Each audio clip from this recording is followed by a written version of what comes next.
Hindaun city विधानसभा के मुद्दों को लेकर आज मेरे साथ हैं घनश्याम जाटव। घनश्याम जाटव भाजपा के कार्यकर्ता हैं और हिंडौन सिटी से चुनाव लड़ना चाहते हैं और अभी हिंडौन सिटी में निवास रहकर कुछ मुद्दों पर काम भी कर रहे हैं। घनश्याम जी, हिंडौन सिटी के ऐसे कौन से मुद्दे हैं जिन पर आप काम करना चाहते हैं? क्या आपकी प्लानिंग है? मेरा जो है, मैं अभी तो कुछ नहीं हूँ। मैं राजनीति में आने के लिए इच्छुक हूँ सिर्फ इसलिए कि हिंडौन में इस तरह से भ्रष्टाचार जो फैला हुआ है जी, चाहे वो पुलिस प्रशासन से है, चाहे वो रेवेन्यू से है, चाहे किसी महकमे से, वो इतना भयंकर आम आदमी बहुत त्रस्त है इस भ्रष्टाचार से। मेरा तो भ्रष्टाचार से उन्मूलन करने का मेरा मेन मुद्दा तो मेरा भ्रष्टाचार से है। भ्रष्टाचार को आप समाप्त करना चाहते हैं जी। आप इससे परेशान कैसे हुए? भ्रष्टाचार से साहब, कोई गरीब आदमी है, अगर मान लो कोई न्याय के लिए जाता है तो न्याय तो मिला नहीं, लेकिन उसकी जेब जरूर खाली हो जाती है। सब इस तरह का अब गरीबों की अगर देखते हैं, त्रस्त होकर परेशान होकर देखते हैं तो हमारी तो आत्मा कपती है। सब इस तरह से ये क्या हो रहा है? गरीब को तो न्याय मिलना चाहिए। पैसे से थोड़ी सारी चीज होती है कि पैसे से होता है। क्या आपको लोग मिले हैं ऐसे जो कहते हैं भ्रष्टाचार बहुत है?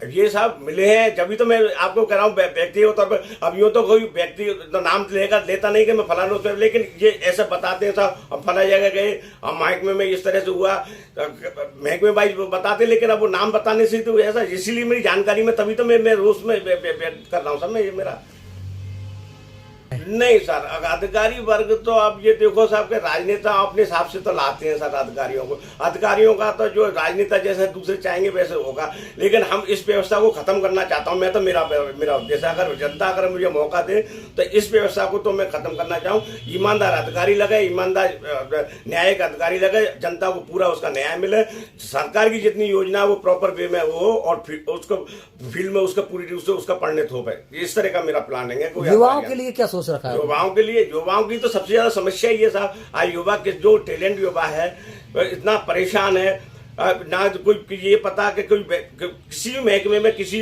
अधिकारी नेताओं ने, अधिकारियों ने देखा कि किस किस महकमे में बैकलॉग पड़ा हुआ, उस बैकलॉग को खंगाला जाए, इस बैकलॉग को पूरा किया जाए ताकि आगे की वैकेंसी के लिए वो रास्ता निकल सके सर। और लड़कों के लिए साहब, हिंडौन में इतनी अच्छी सी प्रतिभाएं साहब 99 और 100% के लेते आते हैं। उनको अच्छी कोचिंग पे कैसे हो तो कम से कम अच्छा PMT वगैरह में जहाँ अच्छा हायर एजुकेशन होता है, अच्छे जो है विदेशों में भी प्रतिनिधित्व कर सकें हमारे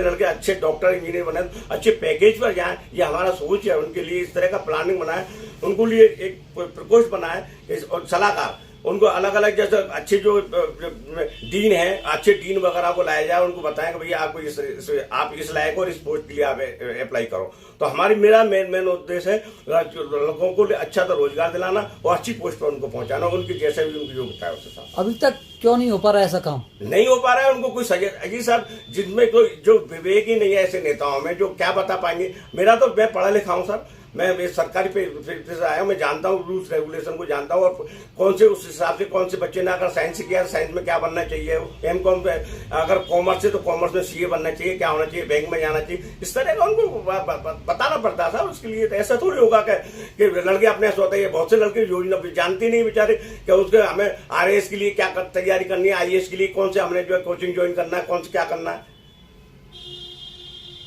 की तो स्थिति इतनी बदहाल है सर। आप मेन रोड को क्या देखो, गांवों को देखो, गांवों में प्रॉपर रास्ते नहीं है सर जाने के लिए।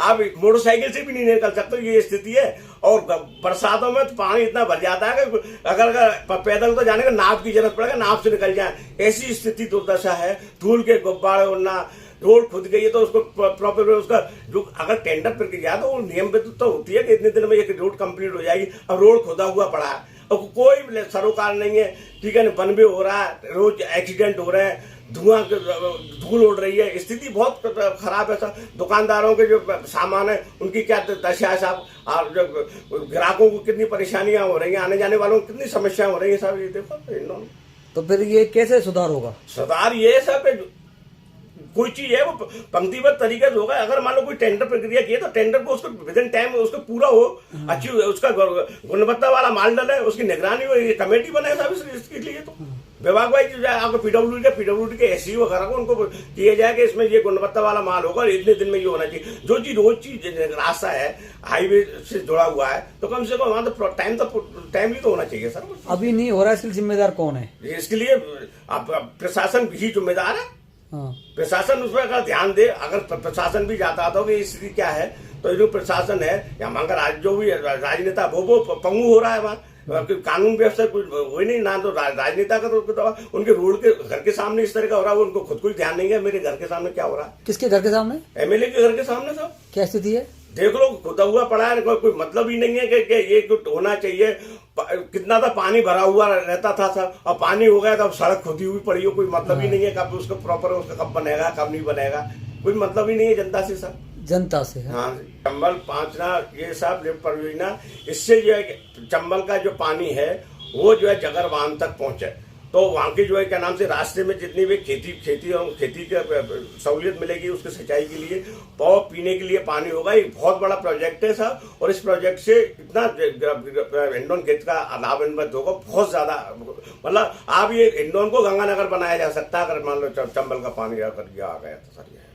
चंबल का पानी यदि जगर में पहुंच जाए हाँ, तो हिंडौन को गंगानगर पंजाब बना सकता है। हाँ जी। ये कहना है घनश्याम जाटव का। जी। हिंडौन सिटी के मुद्दों को लेकर हमने इनसे विस्तार से चर्चा की। आपको इनका विचार कैसे लगा, इनके मुद्दे कैसे लगे, कमेंट्स करके आप जरूर बताएं। आप सभी का बहुत बहुत धन्यवाद।